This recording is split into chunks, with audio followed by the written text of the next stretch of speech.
Worldwide, we're looking at approximately 350 million people with diabetes. There's no question that we're in the midst of a diabetes epidemic.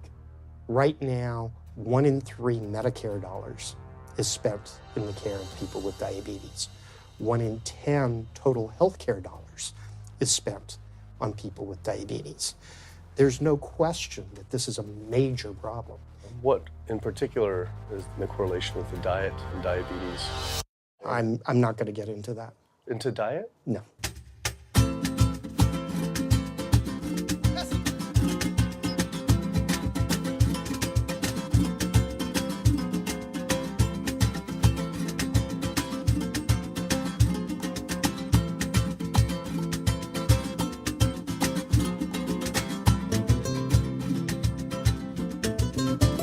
My name's Kip. I'm a filmmaker from San Francisco and I have a confession to make. I'm a recovering hypochondriac. Like so many of us, I have a family history of diabetes, heart disease, and cancer. My dad had his first heart bypass at 49, his second at age 50. My grandpa died young from diabetes complications, and both my other grandpa and grandma died of cancer.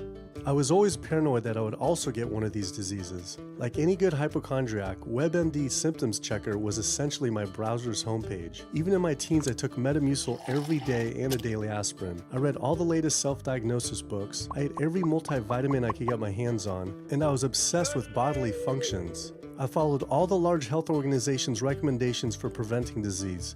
I exercise regularly, don't smoke, don't drink soda, get enough sleep, reduce stress, and grew up eating what I thought was a healthy diet. Until... World Health Organization this morning has classified processed meat such as bacon and sausage as carcinogenic, directly involved in causing cancer in humans. Processed meat is clearly linked to an increase in cancer. Hot dogs or bacon could be just as dangerous as smoking cigarettes. The World Health Organization had looked at over 800 studies from 10 different countries, finding a direct link to consuming processed meat and cancer. Just one serving of deli meats daily increases your risks of colorectal cancer by 18%. I had no idea that what we ate affected cancer rates, but I never felt like I had eaten a lot of processed meats until I realized that processed meat includes hot dogs, bacon, sausage, salami, ham, pepperoni, cold cuts, and deli slices, basically everything I grew up eating.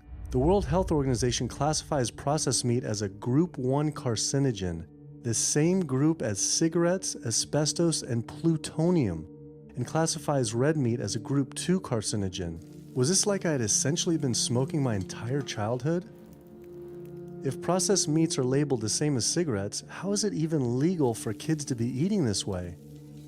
I thought this was new information, but many of these studies had been around for 50 years.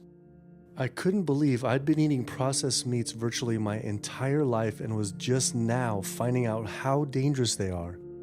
Why hadn't I been hearing about it from the American Cancer Society, the largest cancer group in the nation? When I went on their website, I was shocked to see that none of this information was featured on their homepage. But even more shocking, on their Eat Healthy page, they actually encouraged eating Group 1 carcinogenic foods like processed turkey and canned meats. This is after the World Health Organization reviewed over 800 studies definitively linking processed meat to cancer. Thank you for calling your American Cancer Society. My name is Sam. I'm a cancer information specialist. How may I help you today? Hi, I was calling because I was wondering why you all recommend people to eat processed meat on your website, which the World Health Organization has classified as a Group 1 carcinogen, which is in the same class as tobacco smoking, asbestos, and plutonium. This would be like a lung association having a how to roll your own cigarette section on their website. It's kind of the same thing. But let me just place you on a brief hold because He wasn't able to answer my questions and said someone would get back with me. I had always been concerned about cancer because both my grandma and grandpa died of cancer.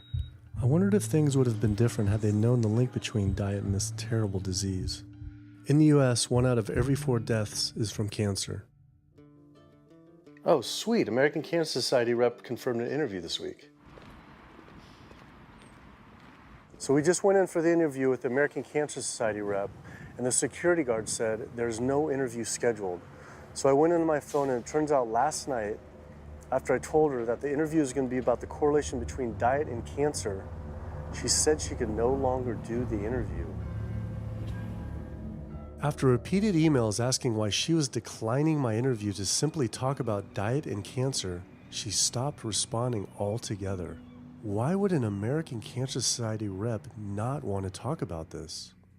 I was, however, able to connect with a growing movement of doctors who are willing to talk about the link between the standard American diet and disease. And it goes beyond just cancer. I took my old trusty van, Super Blue, once again out on the road.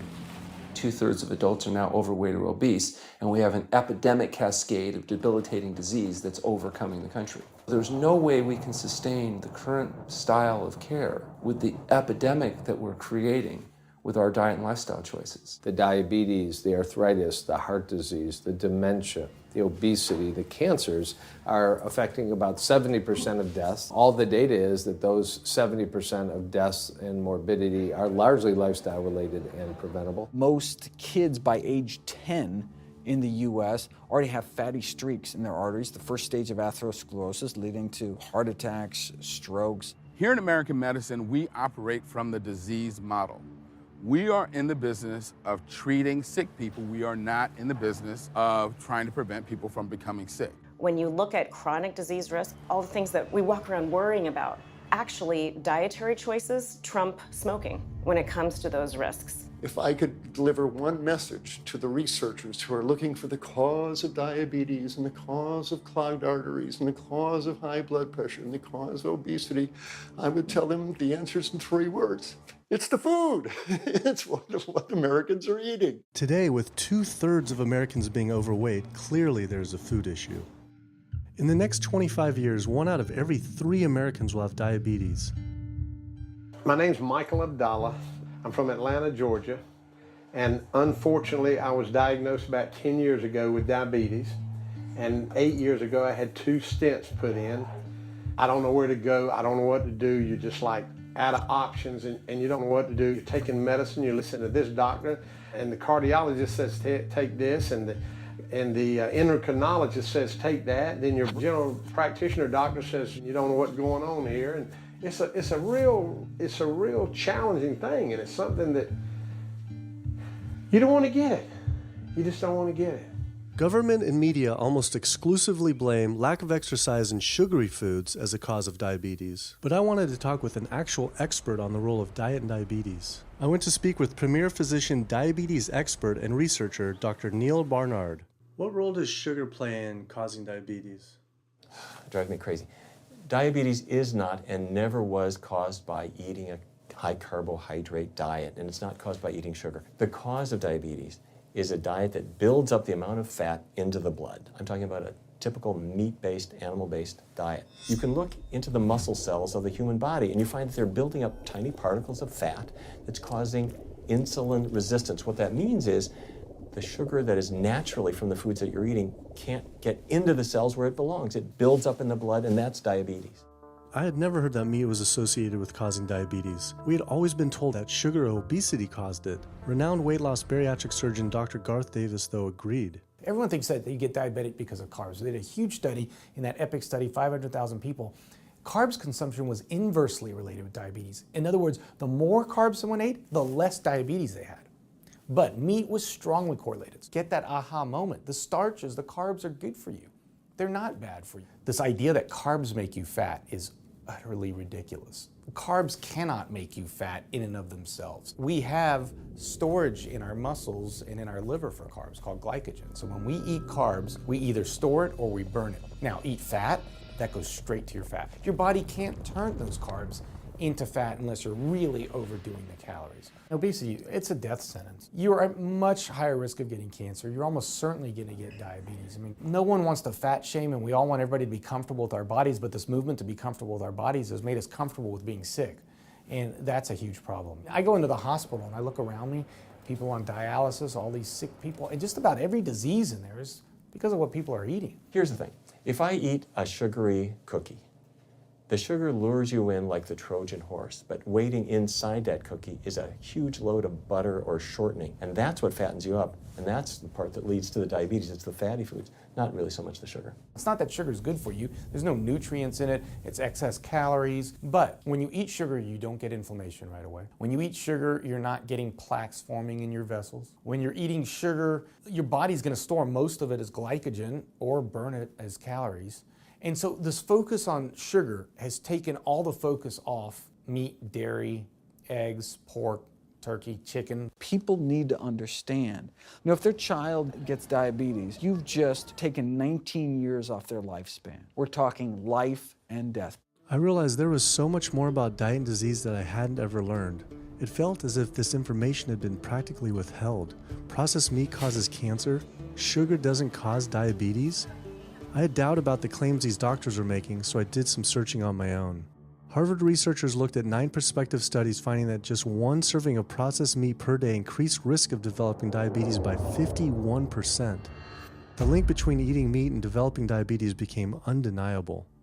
But when I went on the leading diabetes organization's website, the American Diabetes Association, not only did they not have this information front and center, they were featuring recipes for red and processed meat. And on their recipes for healthy living, they had bacon-wrapped shrimp? What the hell? All right, send an email to American Diabetes Association, see if they'll get back to us. As destructive as diabetes is, it pales in comparison to heart disease. Over 17 million people die every year from cardiovascular disease. It is the leading cause of death around the world.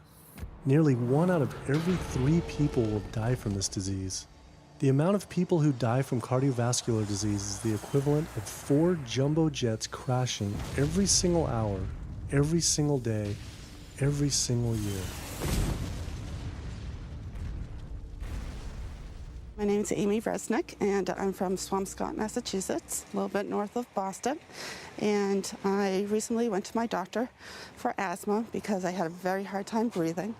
And while there, she did some blood work, and one of the tests was C-reactive protein, and on a scale there was a scale of 1 to 3, 1 being low for cardiac event, 3 being high for cardiac event, and my number was 10.82.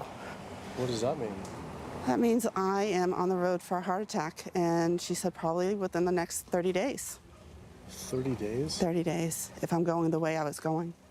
I take this for my heart arrhythmia, take this for pain, oxycodone for pain, and lorazepam for stress, cyclobenzaprine for a muscle relaxer, also take Topamax and Prozac, and I also use a CPAP machine to help me breathe, and my asthma has been so bad this past year, I use it during the day as well to get some air. I am tired when I wake up. I'm tired during the day. I take a nap. I'm still tired. I can't breathe. And I know I need to make a change for my health, or else I'm not going to be here for my family. When we speak of heart disease, I would say the role of alcohol is pretty small. The role of sugar is very small too. Smoking is big, but the good news is that most people have quit or never did smoke. The problem with animal-based diet, its contribution to heart disease is huge and it is pervasive. All this expensive imaging, procedures, bypasses, medication, none of which has one solitary single thing to do with the causation of the illness. So you die of a completely benign foodborne illness that never had its causation treated. When we eat these kind of dead meat bacteria toxins, within minutes, you get this burst of inflammation within your system such that you basically paralyze your arteries. You get this stiffening of the arteries, their inability to relax normally in half. So it's not like decades down the road eating unhealthy, there'll be some damage. No, we're talking damage right then and there within minutes of it going into our mouth. Many people are given the diagnosis of Alzheimer's disease when it's not true Alzheimer's at all. The vast majority of people suffer dementia due to their tiny blood vessels in their brain clogging up up and their nerve cells being shortchanged of oxygenated blood. And guess where that blood vessel dementia comes from? Those little tiny arteries are clogging up from that steady stream of fat, cholesterol, etc. It's really quite clear from the standpoint of cancer and the standpoint of cardiovascular disease that animal protein plays an enormous role. Is chicken better? It's a question of whether you want to be shot or hung. The flesh food that I would eliminate from the American diet would be poultry, would be turkey and chicken. A brilliant advertising campaign has convinced people that, oh, it's white meat, it's healthier. The leading source of sodium in the American diet for adult is chicken. It can be labeled all natural chicken, but be injected with the salt water, having up to 800 milligrams of sodium. Heterocyclic amines are clear-cut carcinogens, and they can form in any kind of meat as it's heated, as it's cooked. But by far the biggest source is chicken. We sent researchers into fast food and family restaurants. Not only were there carcinogens in every single restaurant, but we found them in every single chicken sample that we took. If somebody brings their family in and they're buying a bucket of chicken, nobody tells them that there are carcinogens. If you're selling carcinogens to people, you've got to warn them that they're in there. But the American Cancer Society encourages people to switch from red and processed meat to chicken. Why would the American Cancer Society tell people to switch from eating one carcinogenic food to another when a Harvard University study showed that men with prostate cancer who eat large amounts of chicken increased their risk of the disease progressing 4 times? The number one dietary source in America of cholesterol is chicken because of the volume of chicken. You know, chicken's become grilled chicken and organic chicken. It's machismo, but it has nearly as much cholesterol per gram as red beef. So just on sheer volume, it's the number one source. Yeah, eggs being close behind. I'd never really thought about eggs much. I just thought of them as a standard part of a healthy diet. But then I found a study suggesting that eating just 1 egg a day can be as bad as smoking 5 cigarettes per day for life expectancy. The yolk of a hen's egg is the most concentrated glom of saturated fat and cholesterol. It is made to run a baby chicken for 21 days with no outside energy. It is pure fat and cholesterol. And when we put that into our bloodstream, it coats our red blood cells. Our blood gets thicker and more viscous. It changes our hormone levels. It raises our cholesterol levels. There's nothing healthy about eating the yolk of the egg. But I thought cholesterol and saturated fat wasn't an issue anymore. You know, these saturated fat studies that have come out trying to vindicate saturated fat, this is a campaign by the dairy industry, right? Number one source of saturated fat is dairy. It's not meat. 2008, the global dairy industry got together at a meeting and explicitly, read their agenda, was to neutralize the negative impact of milk fat by regulators and medical professionals, unquote. So what did they do? They funded studies. The main study that started the whole saturated fat media craze was funded by the National Dairy Council. The egg industry similarly funds studies that confuse consumers by making claims that eggs don't negatively affect heart function. That is, only when compared to eating a McDonald's sausage McMuffin? So what they're really saying is that eating eggs is just as bad as eating a McMuffin. When you eat foods like beef or steak or a processed meat, a hot dog, you're not just getting saturated fat. You're also getting other additional toxins that are in that food. There's heme iron, carcinogens, processing chemicals. This is all a lot more complicated than just looking at saturated fat. You know, the strategy is not on making their products any safer. The strategy is to just try to confuse the public, to introduce doubt. You know, there's a famous tobacco industry memo. It's called "Doubt is Our Product." That's all they had to do. They didn't have to convince Americans that smoking was healthy, right? They just had to introduce doubt. Then they would win. If there's just enough controversy, people kind of throw up their hands, I don't know what to eat. Confusion is their game. I really don't think people thought what they ate led to heart disease. They think, oh, it's genetic, my parents had it. I don't think people really think that what they ate led to diabetes. I think, oh, my parents had it, I was gonna get it. And certainly cancer, they don't think that way. People have bad lifestyles that they've inherited environmentally. They've been exposed to a certain way of eating and living that they've carried on into their adulthood, passed on to their children. That is why they go on to develop the same diseases that their parents and grandparents may have had before them. But it is not inevitable. Even if you have a genetic predisposition, doesn't mean it's going to necessarily manifest. And what determines whether it manifests or not may be those epigenetic variables, the things that you can control, the environmental factors, the dietary factors, the lifestyle factors. So we can actually change the expression of genes, tumor-suppressing genes, tumor-activating genes, by what we eat, what we put into our body. So, you know, even if you've been dealt a bad genetic deck, you can still reshuffle it with diet. I had always thought that I would develop heart disease at a young age because both my dad and grandpa had heart attacks. I was taught that they were genetic, but their heart attacks probably had less to do with genes and more to do with their diets high in meat. That's why when I went on the American Heart Association's Heart Healthy Recipes page, I could not believe they had an entire section on beef recipes. This was just like the American Cancer Society encouraging eating Group 1 carcinogens on their site. Meatloaf, pork loin, steak on your recipe list? Are you kidding me? It's like this menu is trying to give people heart attacks. At your website, we noticed Heart Healthy Recipes, and we were kind of bewildered by why there's a bunch of recipes on, a whole section on beef recipes, and there's also a section on egg recipes when there's such a strong link between beef, red meat, and heart disease. I honestly don't know because I don't do that, I guess. That's not what I do. Another organization rep that wasn't able to answer my questions, but he said that he'd have someone get in touch shortly. I was, however, able to talk to the president of the American College of Cardiology, Dr. Kim Williams. So the American College of Cardiology is a 47,000 member and growing organization with a dedicated mission to reduce heart disease and to improve patients' lives. And if you look at the incidence of hypertension and diabetes and mortality in men, they actually get reduced as you go higher and higher in terms of how much you restrict animal products. What about fish? So fish is a little different. You've got the 4 worries, which is PCBs, mercury, saturated fat, and cholesterol. And the cholesterol is all over the place. You can hit tuna in water, that'll be almost less than a glass of milk, to salmon or tilapia, which is higher than a pork chop. If you look objectively at fish, what you find is they've become essentially mercury sponges. And that's why in many parts of the country they warn you, don't have more than so many of these fish a week because it's getting too much mercury can kill you. Fish are eaten by bigger fish who are eaten by bigger fish, and these pesticides and herbicides bioaccumulate in the fish flesh. And these big fish, including the salmon, which people think is the healthiest fish, truth is the amount of pesticides and herbicides in the flesh of these fish are shocking, and they have estrogenic and cancer-promoting properties in them. They'll say, well, but don't sardines have less concentration of toxic waste product than other ones?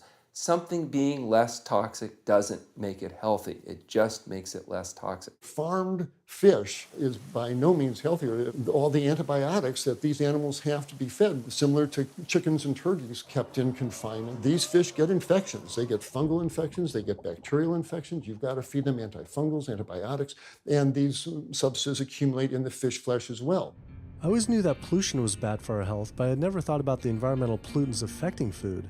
Dioxins, being the most toxic man-made chemicals known to science, cause all sorts of things. They cause endometriosis, they cause cancers, they cause endocrine disruption problems. Most of your exposure, 93% of it, comes from eating meat and dairy products because it climbs up in the food chain so effectively. So you can get exposed to living near these incinerators and breathing it, but it'll take you 14 years to breathe in as much dioxin as a cow will ingest by eating the grass in one day. And that dioxin will accumulate in its fat, which includes the milk and the meat, and anyone eating meat or dairy products is going to get that dose of dioxin, so it climbs up the food chain every step. Men have no way in their bodies to get rid of dioxins, but women have 2 ways. They're both involving having a baby. One is that dioxin crosses the placenta into the growing infant, and the other is that it comes out from the breast milk. So if you have a meat and dairy consuming mother breastfeeding that infant, then the highest impacts of toxic exposure like mercury and dioxins will go to that infant. Pregnant women are told, certain types of fish should be avoided. But what about all these other animal products which are introducing, imagine as the fetus is developing, introducing these very harmful toxins which create reproductive abnormalities, developmental problems, and hormonal issues right as the child is developing, the most critical stage of development. It does make you worry when people say, don't you want to have a little bit of milk because you're pregnant? Don't you want to have some fish because you're pregnant? Who do you think is going to get the chemicals that are in that? All these environmental toxins and toxins from the feed that they're being fed accumulate in their tissues and are released into the mother and unfortunately to the child when you eat these products when you're pregnant. So this includes antibiotics, hormones, steroids in animal feed. Commercial animals are largely fed GMO corn and soy, which are very laden in pesticides. PCBs have been banned since the 70s, but they persist in the environment. Dioxins, all of these compounds can create hormonal, reproductive, developmental damage as well. Eating organic beef, poultry, pork, or fish will not help you avoid contaminants like mercury, like dioxins, like strontium-90, because they fall out over all sorts of farm fields and water bodies, and they don't skip over the organic fields. And so really the contaminants are coming in regardless of how these animals are raised. I had always been concerned about the possible health impacts of GMOs, but then found out that most of the world's GMO crops are actually consumed by livestock, with dairy cows consuming the most per animal. This fact, with everything I'd learned about bioaccumulation, made dairy terrifying, especially considering how much cheese I ate in my life. Cheese is an amazing product when you think about it. It's probably one of the single best foods at compromising health that you're going to actually feed to people. Think about it. You've got an animal product, so you've got all the issues of biological concentration. You have a highly processed food product, and not only does it have naturally a lot of saturated fat, but you put a lot of salt into it. There's a strong link between dairy foods and autoimmune diseases, and so that can show itself up as excessive production of mucus and exacerbation of asthma in kids who are prone to that, and even adults. And also there's an association between dairy foods and multiple sclerosis and type 1 diabetes, which is an autoimmune disease, and other rheumatologic problems. Cow's milk is baby calf growth fluid.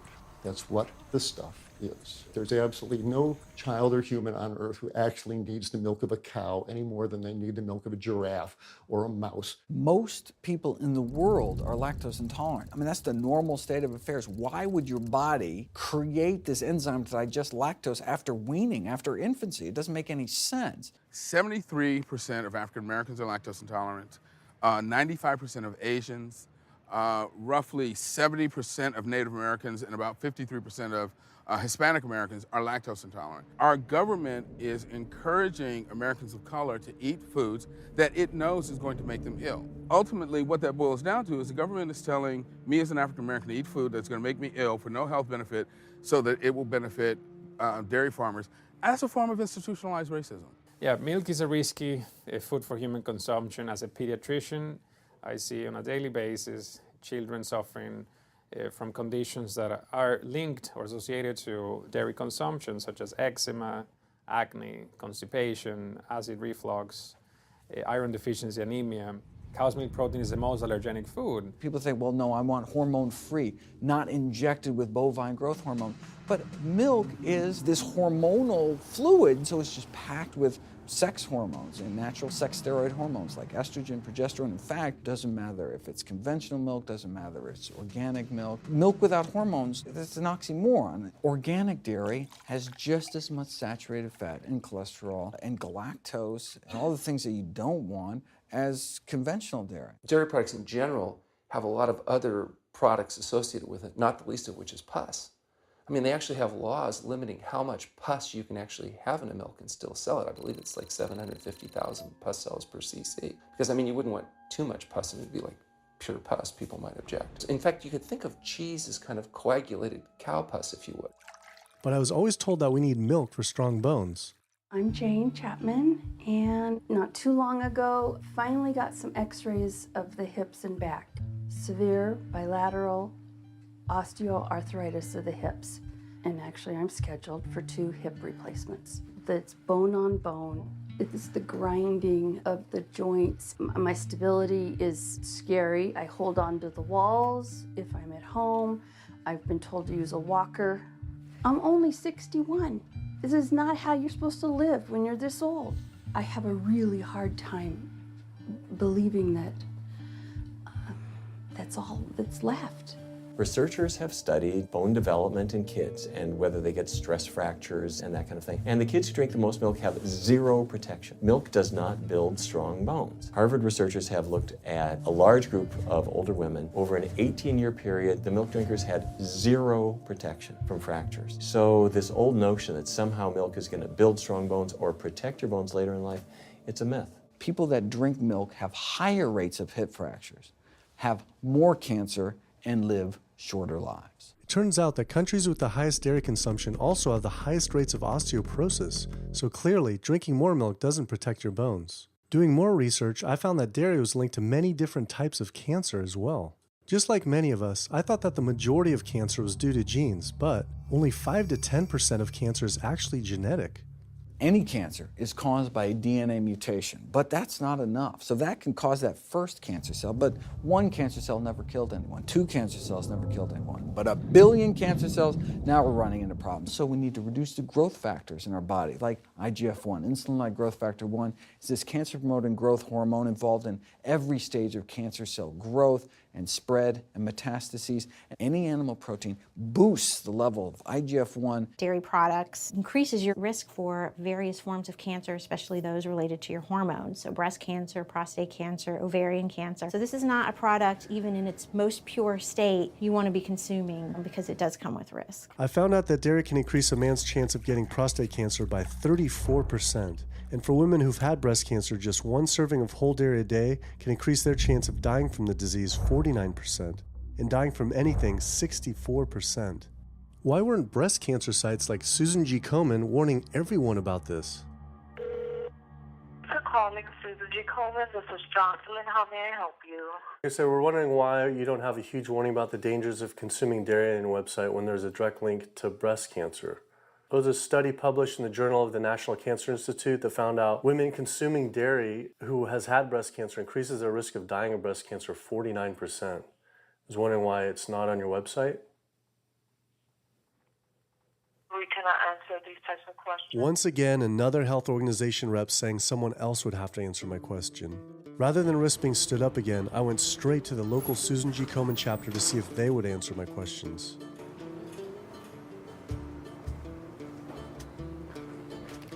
They didn't want to answer my questions in person either, and told us to stop filming, but promised they would connect me to the national office directly.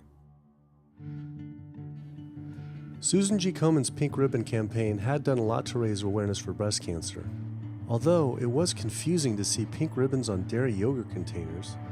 Breast cancer can be prevented with a healthy diet and lifestyle, but we're not. We're talking about pink ribbons and putting all the money into research for the cure. I, for one, know that I would want my daughter, my mother, me, I want to focus on not getting to that point, and that's where I would like to see more energy and effort put. I had been a hardcore cheeseaholic virtually my entire life, despite the risks, but like so many others, I seem to have been addicted to it. It turns out that the casein protein, that's the main protein in dairy products, and particularly in cheese, it breaks apart in the human digestion to create what are called casomorphins, casein-derived morphine-like compounds that go to the brain, and they attach to the very same receptor that heroin attaches to.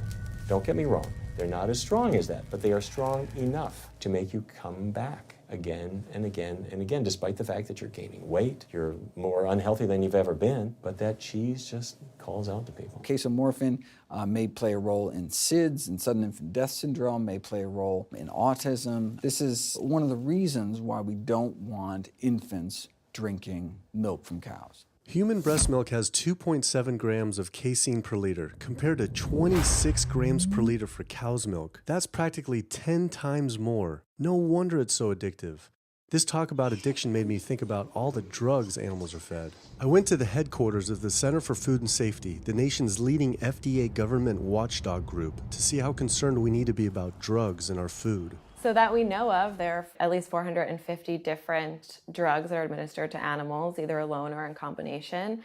These drugs are given to animals for a variety of reasons, very, very few of which are actually beneficial to consumer health. We've got drug companies that work real hard to make sure they can sell lots of drugs to people raising cows, pigs, and chickens. The pharmaceutical industry sells 80% of all the antibiotics that it makes in the United States to animal agriculture. Antibiotic residues are found in meat, other antimicrobials are found in meat, there has been ractopamine found in meat, there's been hormones found in meat. So right there you're talking about 4 different drugs. It could be, in the same piece of meat.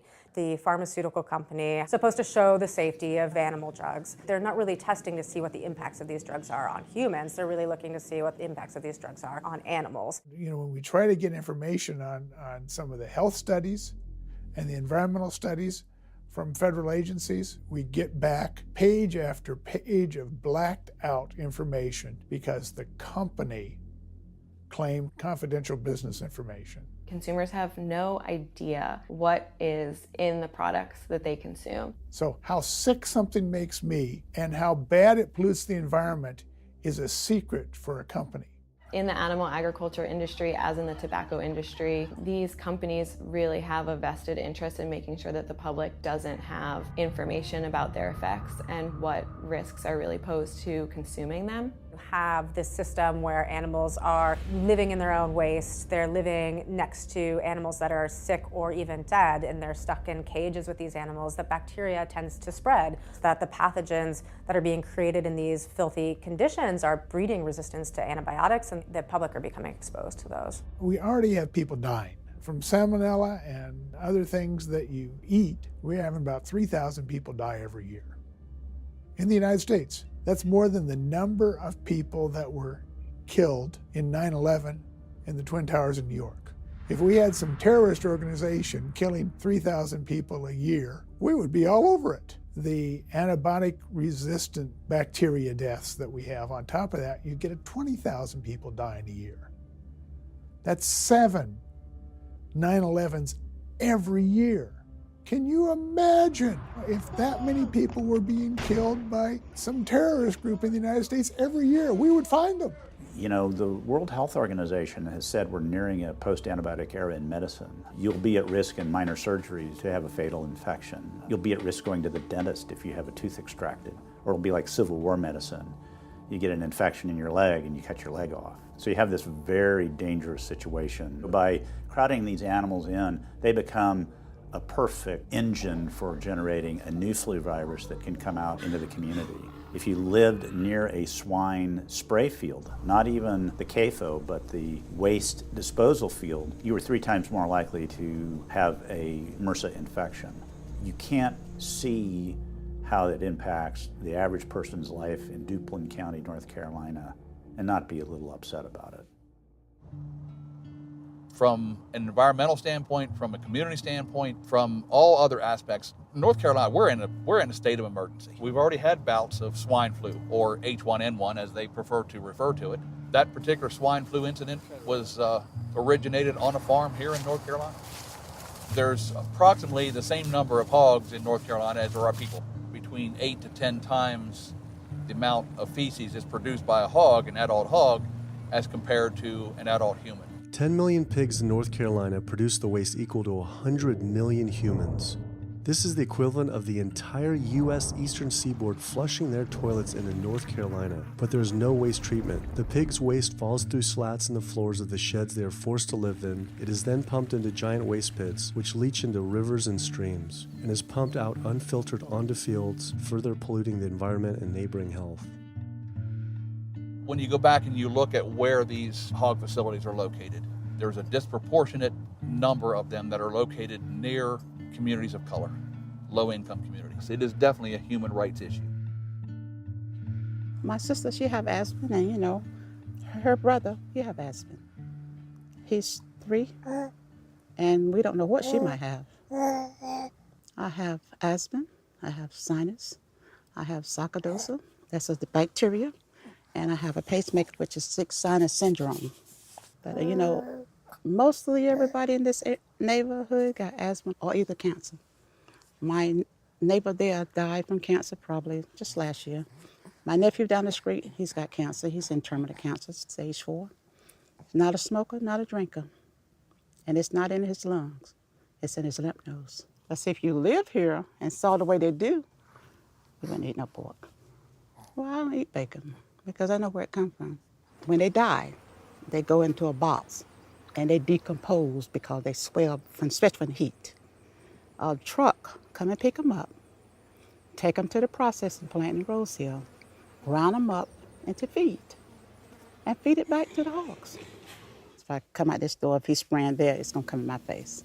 It hit you right in the face. Smell like something that you have never smelled before. It smells worse than a dead body. It's the family graveyard. I have my grandmother out there, my sisters, my brothers. When we go to the funeral, he used to spray. During the funeral? During the funeral, yes, during the funeral.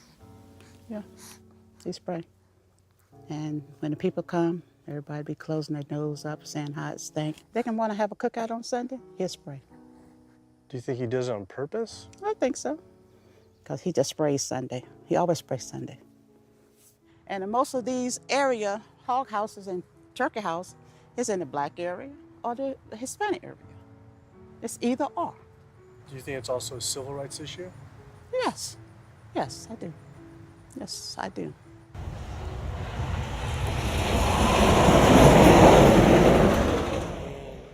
There have been times in the past that I have gotten ready on the Sunday, gotten ready to go to church and come out, and the smell was so strong that I had to go back and regroup because it got in my clothes and I just couldn't go to church smelling like hogs, you know. I just couldn't do it. So I don't think the government cares.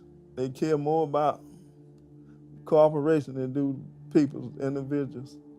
And they're going to keep on, they're going to put more chickens in this state. This is the feast season. You're in capital of the world right here in North Carolina. My state, look, there's a blue line stream right here come into my property almost, and the Contentney Creek right here. I've seen that blue line stream now filled with feces and urine from that hog pen, and they can say, well, we feed the world.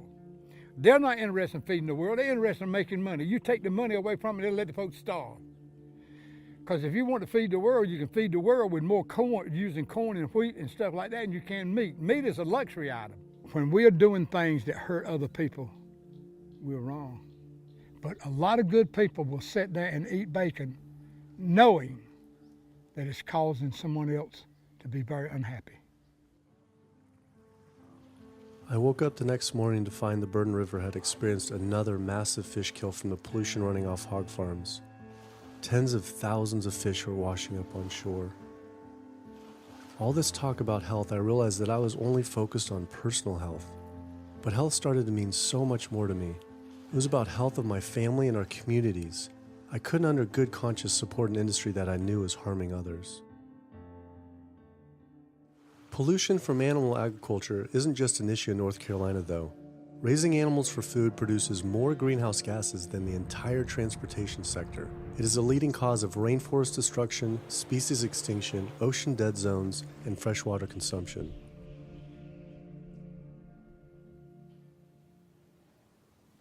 American Diabetes Association actually finally got back and they agreed to an interview. Preparing for their American Diabetes Association interview, I took a look at their diabetes diet and meal plan recommendations, and they were loaded with foods associated with causing diabetes. How could they expect people not to get diabetes if this was the food they were recommending? And then, I saw multiple peer-reviewed studies published on the National Institute of Health website showing that a low-fat, plant-based diet was more than twice as powerful at controlling and even reversing diabetes than the ADA recommended diet that included meat and dairy. Well, the mission of the American Diabetes Association is to identify a prevention and a cure for diabetes, but in the meantime, to improve the lives of all people who are affected by diabetes. And what's the best way to prevent this? For type 2 diabetes, it's unclear. We can't prevent type 2 diabetes in everybody.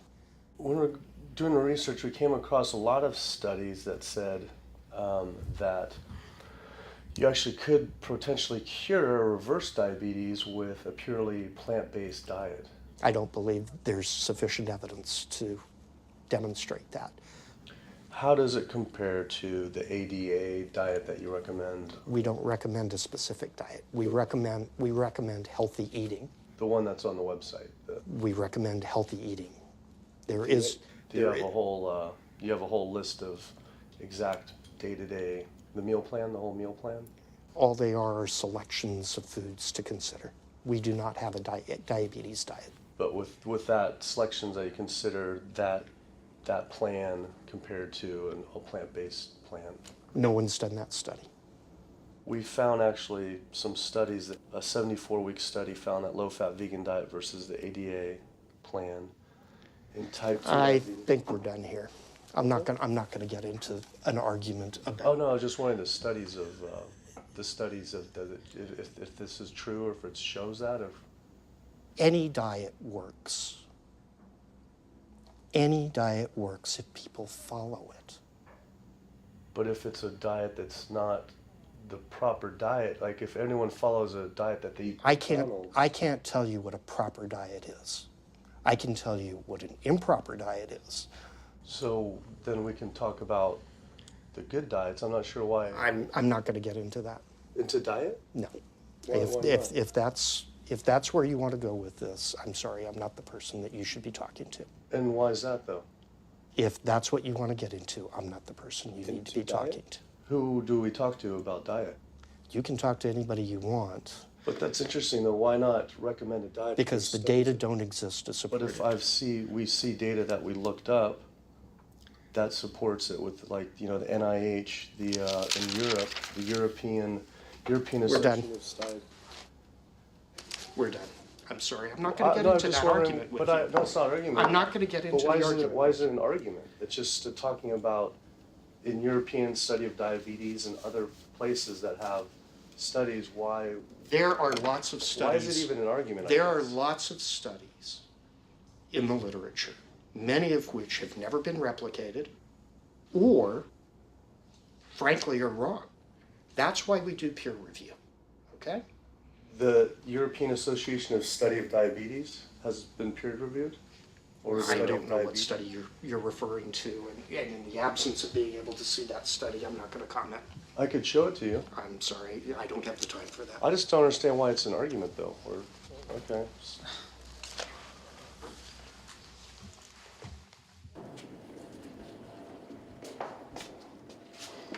That was interesting. What he wanted to talk about was people living longer with diabetes. But once you mention eliminating diabetes or prevention, oh, whoa, now you cross the line. Prevention and cure, whoa, let's not go there. Not only did Dr. Ratner, the chief medical officer of the American Diabetes Association, not want to talk about diet, but the fact that he had such an emotional reaction to my question made it feel I was digging into something that he didn't want uncovered. I had always thought there was no prevention for type 1 diabetes, but then I did research and came across countless studies referencing the link between exposure to dairy at a young age and type 1 diabetes. I mean, this is a food made for baby cows. Cow milk protein gets into the bloodstream, and the body says, hey, this isn't supposed to be in the bloodstream. It makes antibodies to the cow milk protein, which then attack the pancreas and destroy the pancreas. How is this possible that ADA wouldn't have this forefront on their website? Why wouldn't they be warning all parents about this, even if there were only a slight chance? Why were they recommending people to actually eat these foods linked to diabetes? It seemed all of the large health organizations were encouraging people to eat the very foods linked to the diseases they're supposed to be fighting against. American Heart Association promoting beef, American Cancer Society promoting processed meat, pink ribbons on dairy products, and bacon-wrapped shrimp on American Diabetes Association. And then it all came together. What if? And there it was. The American Diabetes Association was taking money from Dannon, one of the world's largest dairy yogurt producers, Kraft Foods, makers of Velveeta processed cheese, Oscar Mayer processed meats, Lunchables processed kids meals, and Bumblebee Foods, makers of processed canned meats. American Cancer Society was taking money from Tyson, one of the world's largest meat producers, and Yum Brand, owner of Pizza Hut, KFC, and Taco Bell. Susan G. Komen was supposed to be fighting breast cancer, was corporate partnering with KFC, Dietz Watson Processed Meats, and Yoplait Yogurt. And the American Heart Association was probably the most disturbing of all, taking hundreds of thousands of dollars from the beef industry, poultry, and dairy producers, and millions from fast food and processed food manufacturers. Every single one of these organizations was taking money from meat and dairy companies that are associated with the causes of these diseases. This would be like the American Lung Association taking money from the tobacco industry. I was sick of not getting answers, so I went to the headquarters of these organizations myself. We have to speak to someone in person. There's millions of people dying from the foods that they're recommending people to eat. I wanted to find out why Susan G. Komen had accepted $35 million from Yoplait when their products can increase a woman's chance of dying from breast cancer 49%. And ask American Cancer Society if taking money from KFC and Tyson was the reason they promote eating meat. But every one of these organizations declined to be interviewed. What's really sad is that we cannot trust information from these leading health organizations like the American Heart Association, the American Diabetes Association, because they are taking money from the very industries who are causing the problems that they're supposed to be helping to prevent. So that makes the truth something that you are not going to be hearing, as far as nutrition goes, from these organizations. Well, that would be the end of their funding, that would be the end of their jobs, that would be lawsuits, they would bring the entire catastrophe down upon their heads, and they would essentially disappear as organizations. This one time I got invited to a charity fundraiser for the American Diabetes Association. And I showed up, and they had a whole buffet, and it was all just animal products. I remember like a big thing of barbecue chicken. And I was like, I stormed out. I said, like, serving chicken at a diabetes event is like serving alcohol at an AA meeting. It just doesn't make sense. We had scheduled to film an interview with a prominent surgeon, but before we could get inside the building, the hospital's media relations manager stopped us. Actually, I understand that Dr. said that you could film here today, but unfortunately that's not going to be able to happen. I know that he advocates for patients changing their diets, but the hospital makes money off these surgeries, and the reality is he does too. So we can't do anything that's going to negatively impact the hospital, so unfortunately you're not going to be able to film here today. I was sickened by how open she was about the hospital being more interested in profits than people's health. But it wasn't just this hospital or these organizations. Even the U.S. government is involved too. Every 5 years, the U.S. Department of Agriculture creates dietary guidelines for Americans. The committee who writes these guidelines has been made up of individuals who have received money from McDonald's, the National Dairy Council, the American Meat Institute, the National Dairy Board, the National Livestock and Meat Board, the American Egg Board, Dannon, candy and sugar companies, Coca-Cola, and Anheuser, just to name a few, which means we are getting our dietary recommendations from the very industries that are killing us. And when the USDA, makes a pyramid or a power plate every 5 years for the American public, they're going to guarantee that on that plate are going to be foods which, when consumed, will result in millions of Americans perishing. The USDA, which is supposed to be protecting us, has two missions. It's supposed to protect us, and it's supposed to protect the producer. And guess what? When those two come head to head, they usually choose the producer.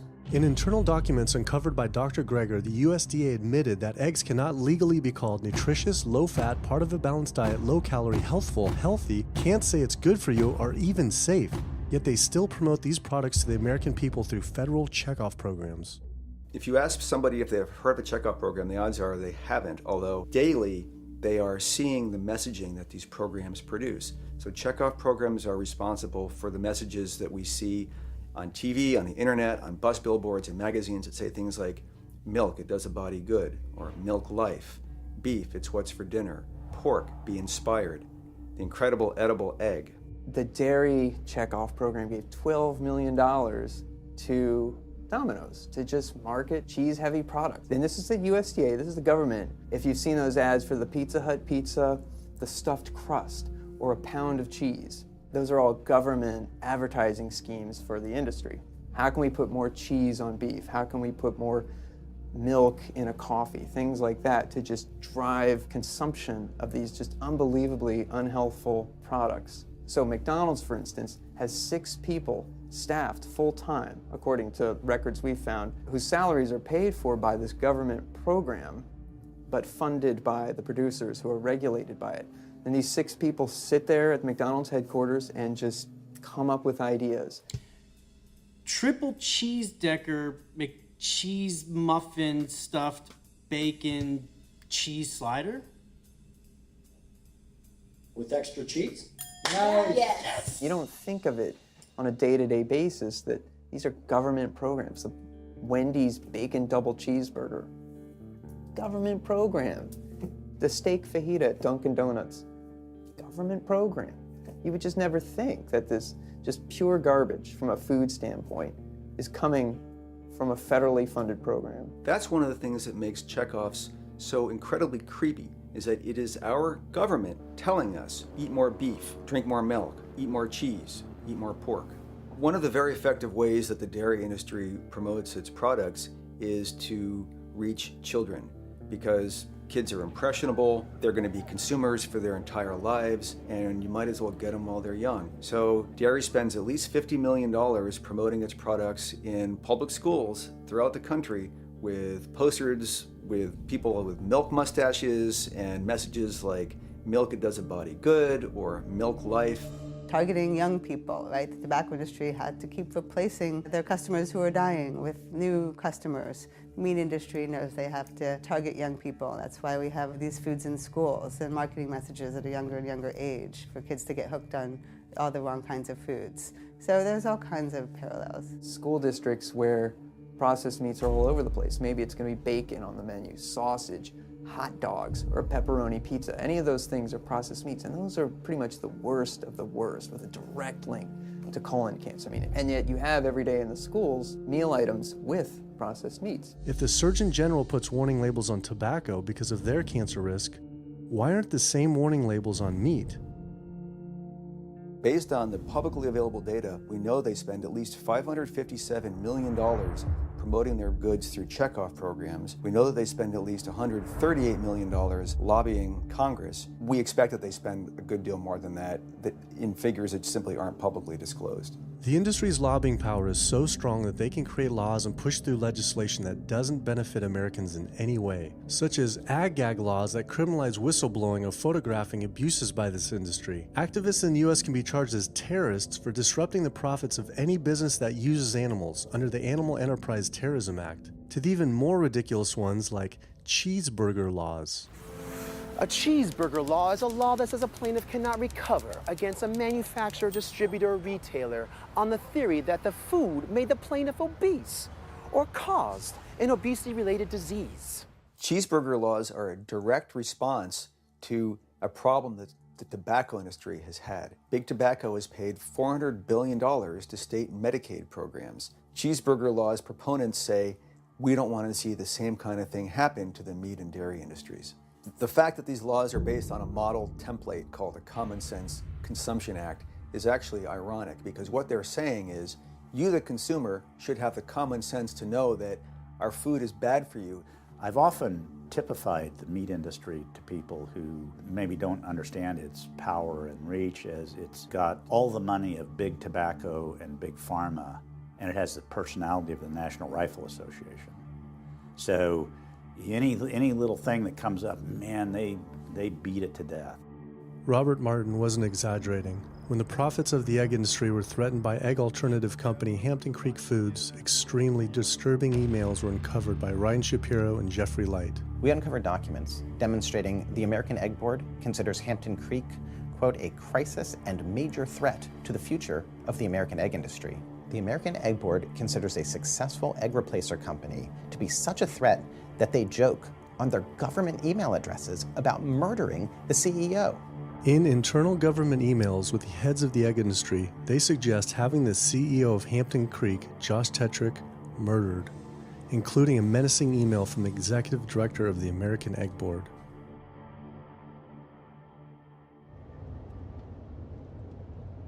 The meat producers don't have to pay for the heart disease or the environmental destruction or any of the other externalities, as economists call them, that their products cause. You know, then there's the whole pharmaceutical aspect of it, and the fact that there's a very strong pharmaceutical industry and lobby that has a huge stake in preserving the status quo. And these chronic diseases, these are the cash cows of the pharmaceutical industry. You have a $5 billion stent industry. Do they ever want to see that go away? We've got a $35 billion statin drug industry. Do they ever want to see that go away? I'm talking about the pharmaceutical industry effectively controls what doctors are told. Most research isn't put into prevention, it's put into the medication that we might use for that particular disease.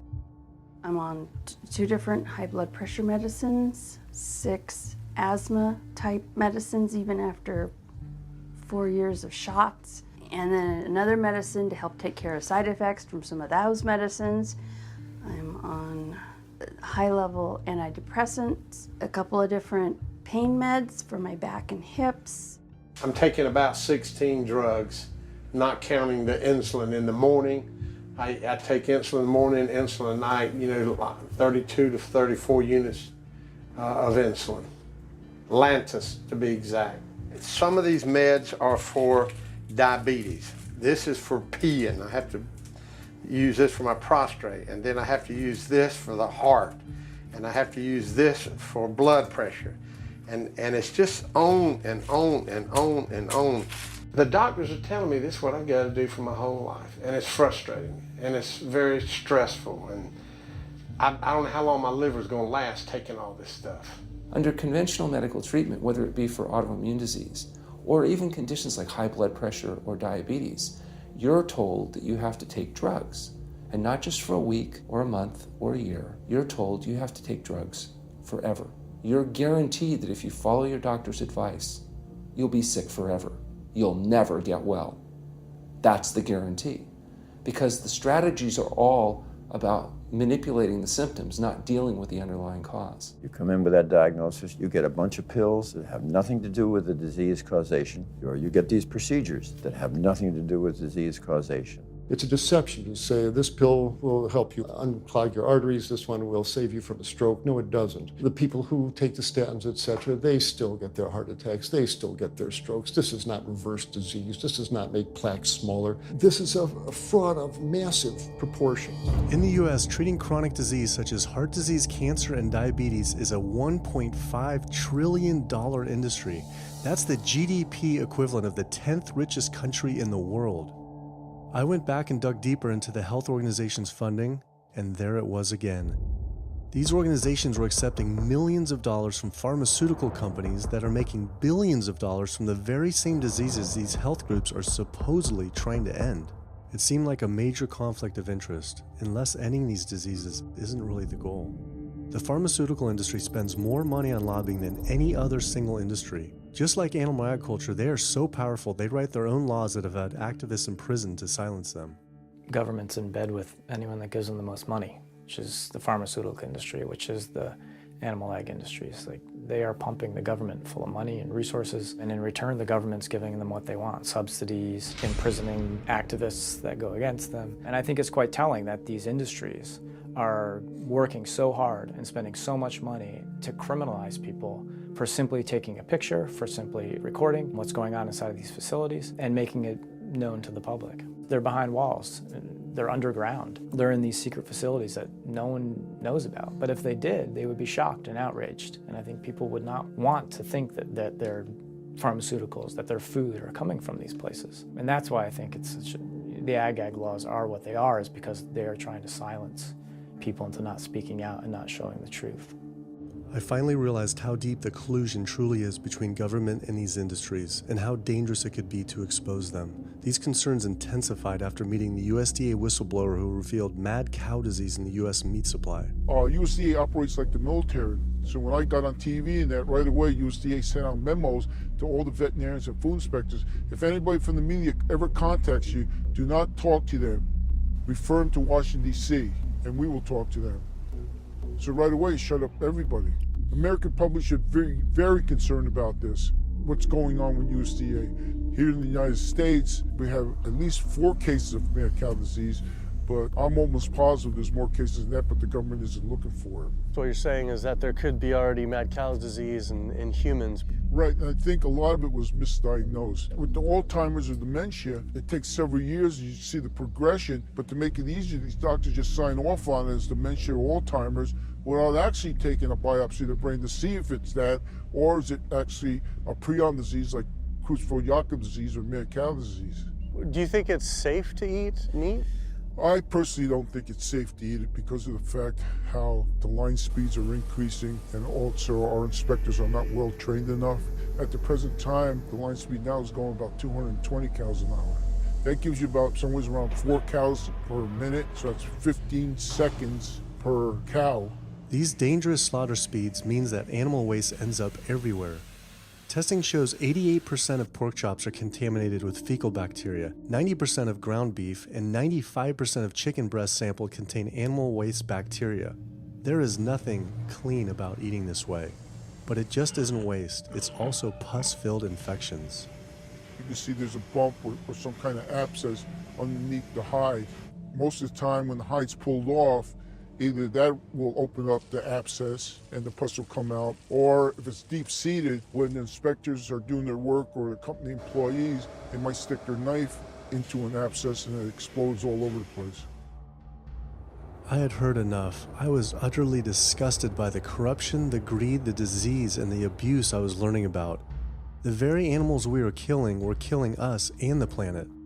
But so many people eat meat and dairy every day of their lives, and we are so concerned about getting enough protein. Do we have to eat meat to get complete protein? Oh my God. You want me to jump off this building, don't you? Well, first of all protein is made by plants. I'll state that again for the record. All protein is initially made by plants, all of it. And it is not necessary to eat animal tissue in order to get protein. Only plants have the ability to actually take nitrogen from the air, break those molecules apart, and incorporate that nitrogen into amino acids and then make protein. Any protein you get from an animal is simply recycled plant protein. If you ate a diet that was calorically adequate, and even things like brown rice and broccoli, and you got enough of it, you'd get enough both quantity and quality of protein. 2,000 calories of brown rice and broccoli is going to be about 80 grams of protein a day, including the essential amino acids that you need in order to maintain optimum health. I mean, grains are loaded with protein. Beans are loaded with protein. Vegetables are loaded with protein.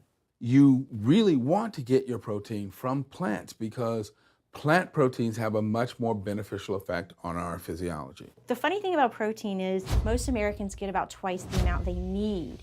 Most Americans get less than half the amount of fiber they need. But the conversation tends to always be about protein. So in my mind, it's just this magical marketing campaign that protein has taken on over the decades. The question is not where do you get your protein, it's where do you get your fiber?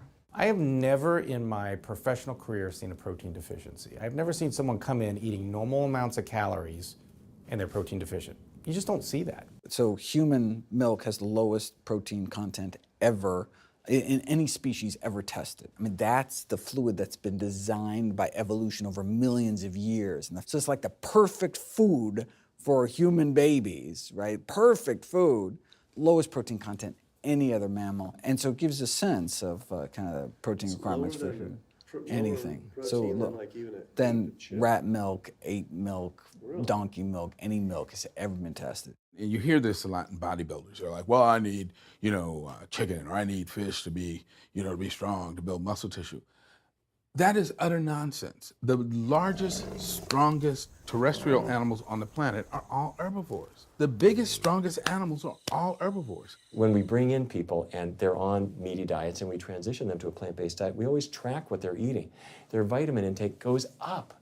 Their nutrition overall goes up, dramatically better.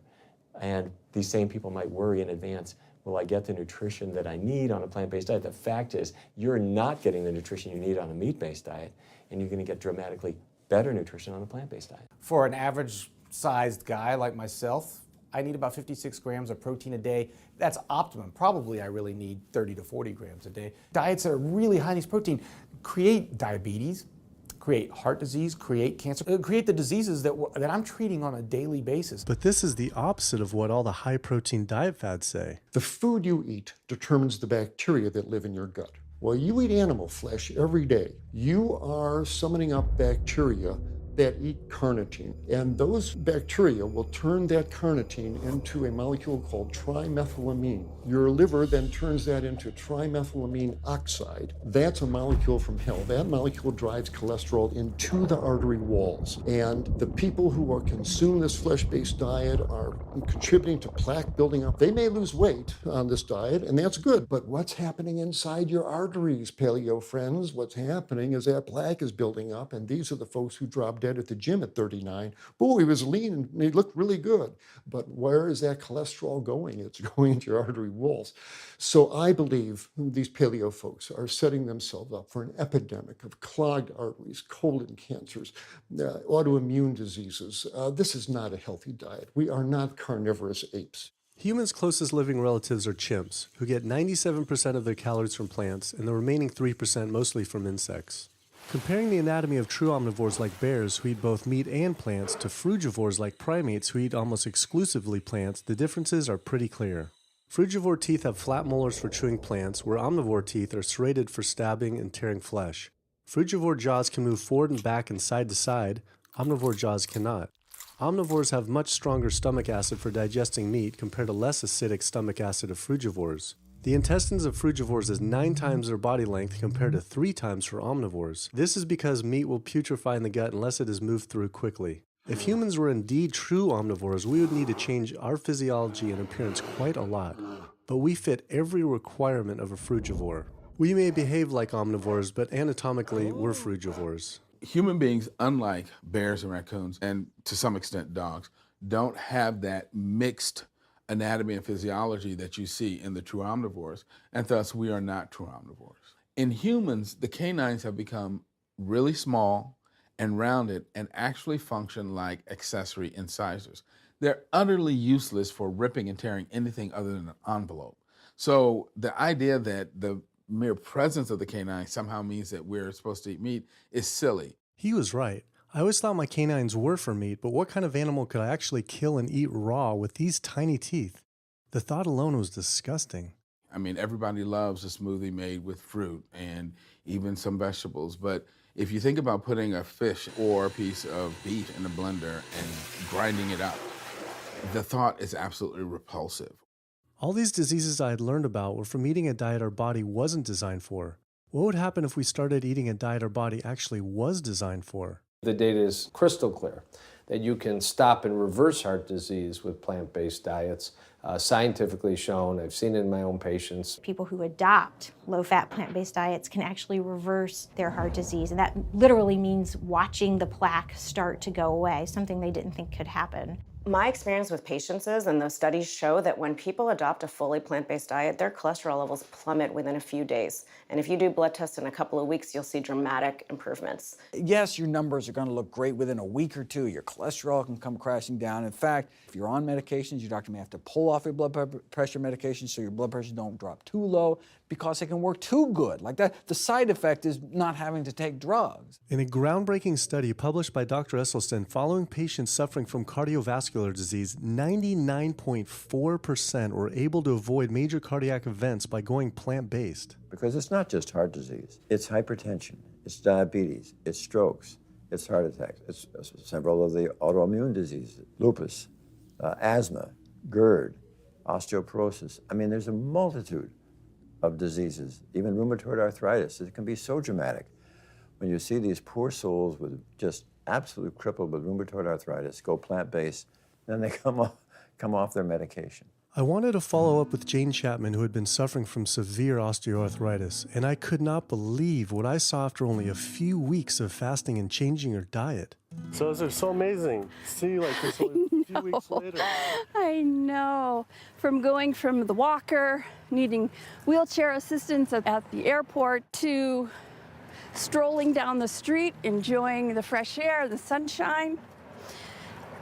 2 weeks. It's all it took, 2 weeks to get off all the meds and start to feel the inflammation just kind of drain out of the body, where the movement was much easier. Just a lot of healing occurred very, very rapidly just by doing the right things for your body.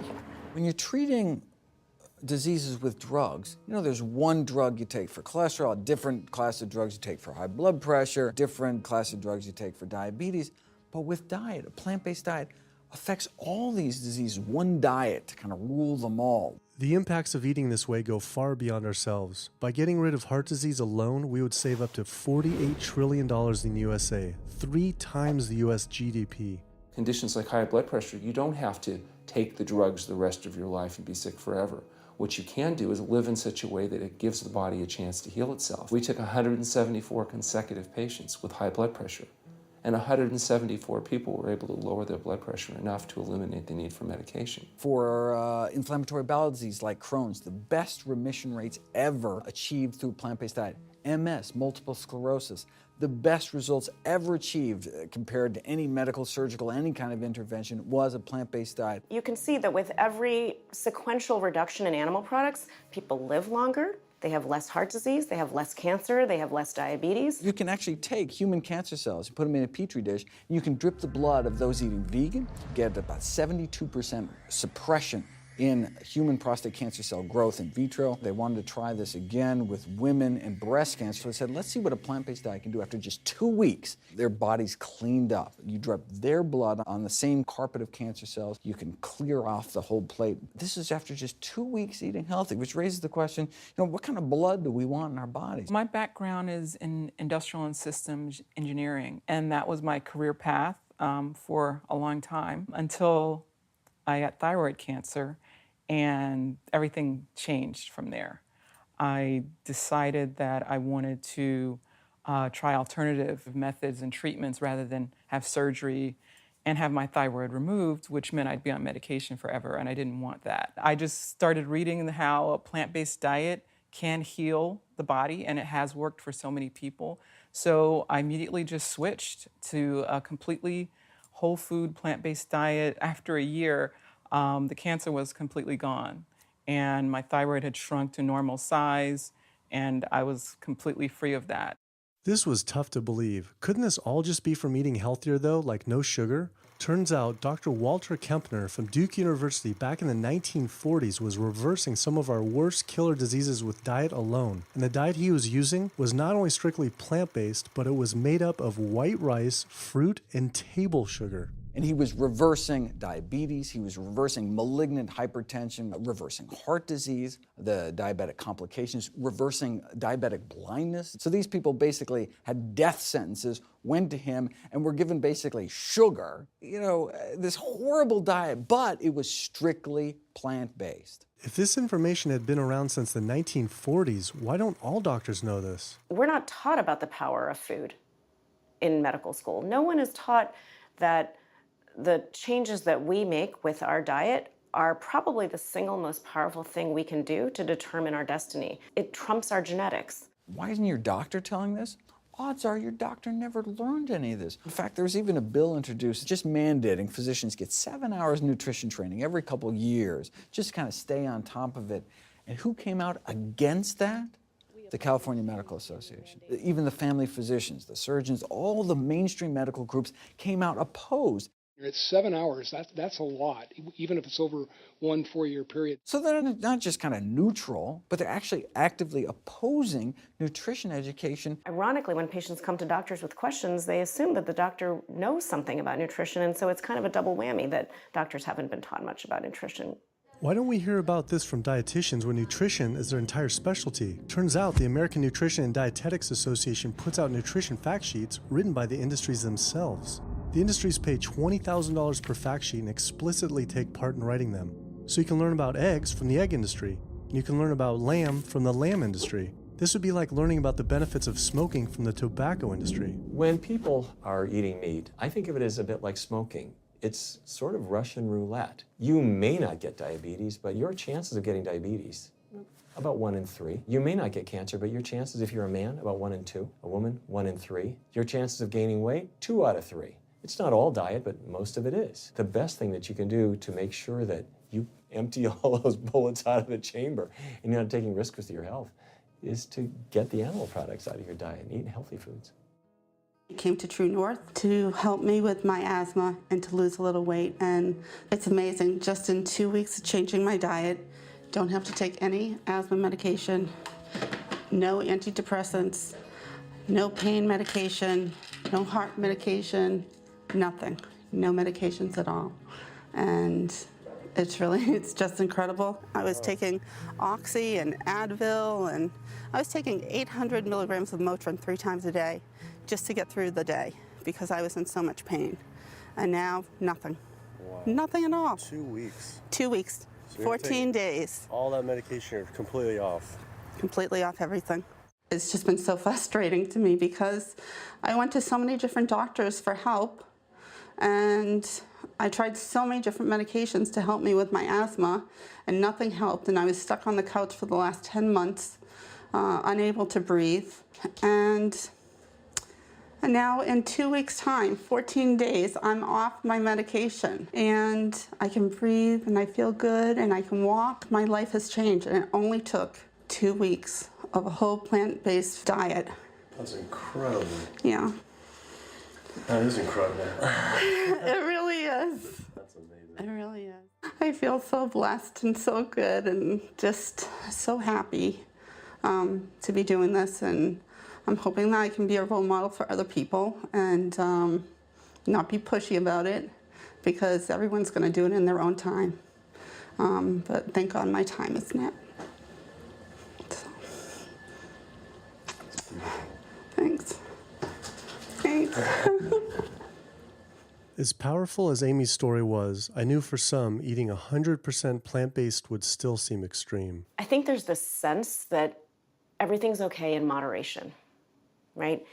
But we haven't seen that moderation works. There really isn't a study that shows that by eating meat and eggs in moderation, you can actually turn your heart disease around and get better.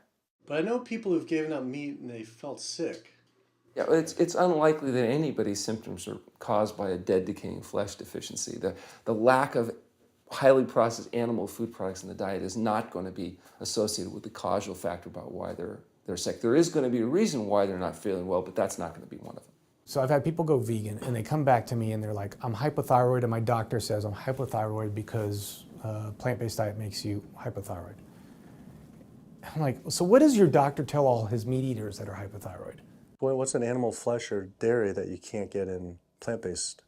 Cholesterol, heterocyclic amines, E. coli. You know, if you think about it, there is nothing in an animal-based diet that you can't get in healthier form somewhere else. The only other vitamin is vitamin B12. It's not made by plants, not made by animals either, made by little microbes that blanket the earth. So because the way we live in our sanitized world, unless you're eating bacteria-contaminated foods, we need to get a source of B12 from somewhere. And so the healthiest, cheapest, safest source is to get a vitamin B12 fortified food or vitamin B12 supplement, not to get it from meat and dairy. What about people who say they have to eat meat for their blood type or their genes?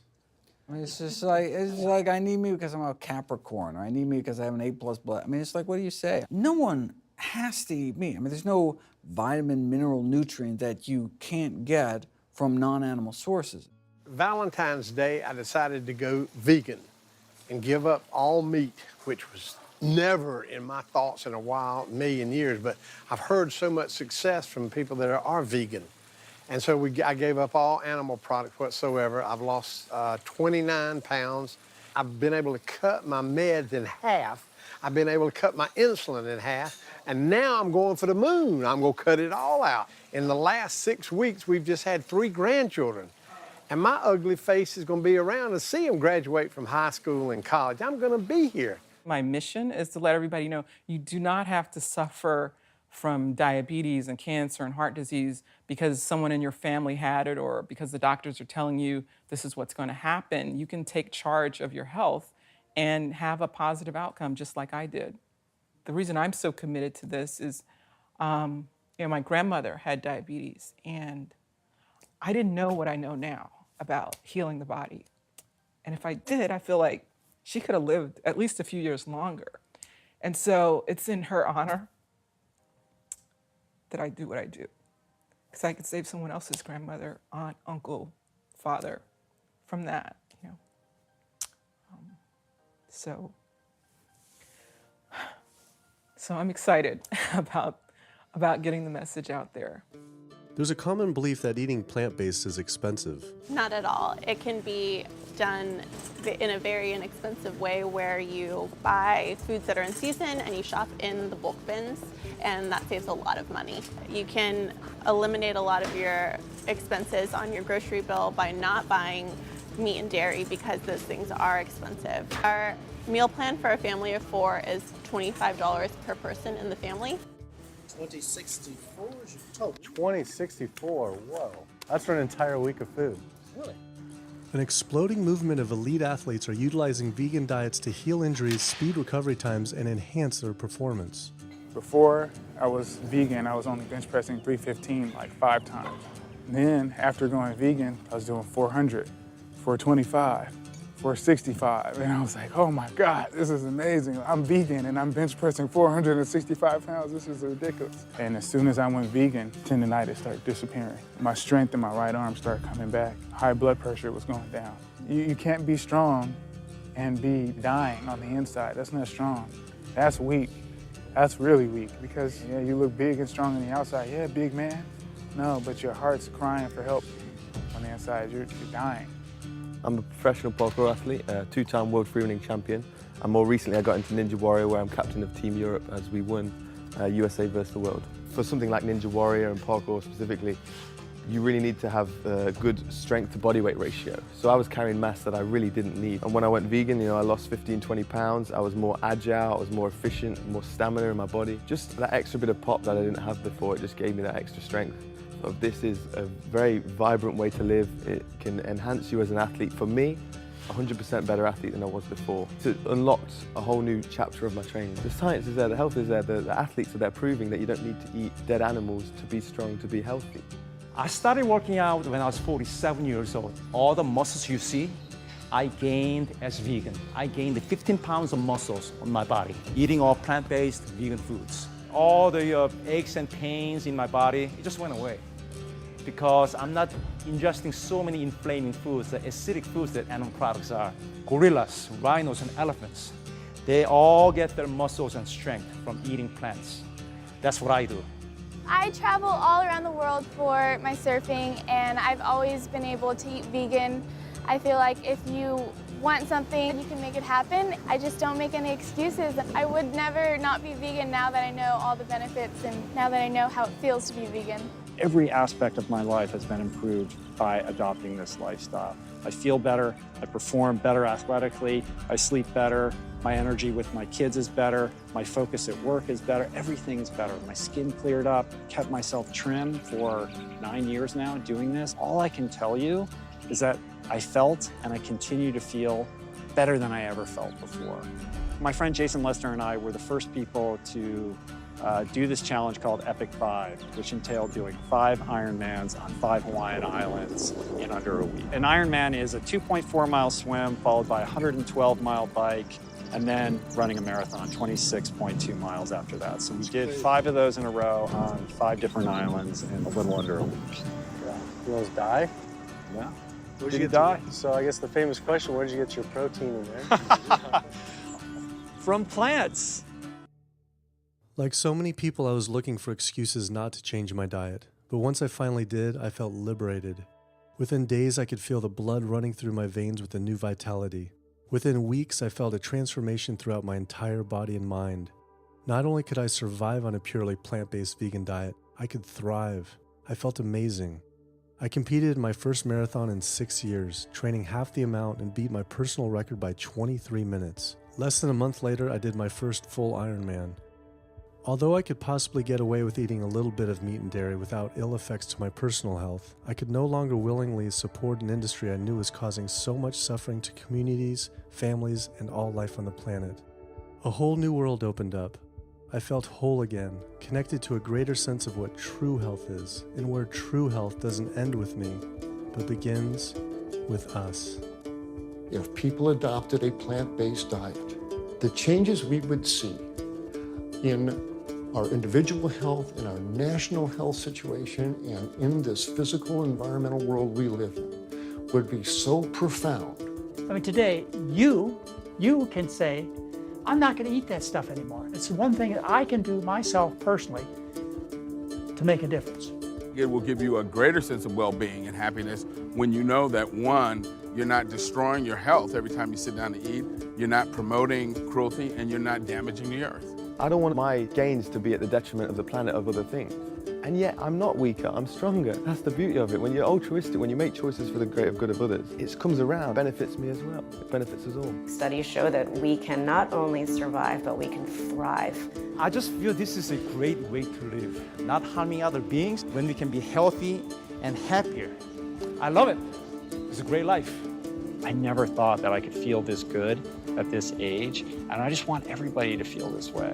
I feel like a 20-year-old. I'm almost 50. Nothing tastes as good as healthy feels, basically. And so the choices that we make every single day, day in and day out, around our food, has the capacity to bring us true health and optimal wellness, not just individually, but collectively, as a species and for our planet. We're not going to live forever, but while we are alive, we can live well. And for me as a doctor, that's what I want to see.